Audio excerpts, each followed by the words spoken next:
বিয়ের আগে অথবা সম্পর্ক করার আগে কয়েকটা বিষয় খুব মাথায় রাখবেন।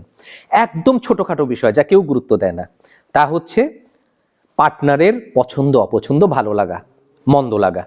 আপনারা দুজন মানুষ, দুজনার ভালো লাগা কি মন্দ লাগা কি আগে থেকে জেনে রাখলে ভালো হয়। যেমন একজন মানুষ রং চা পছন্দ করে, আর একজন মানুষ করে না। একজন মানুষ আকাশ দেখতে তার ভালো লাগে, আর একজন মানুষের ভালো লাগে না। একজন মানুষ চায় আমার পার্টনারের হাত ধরে আমি একটু জ্যোৎস্না দেখি, আরেকজন মানুষের কাছে একদম বিরক্তিকর বিষয়টা।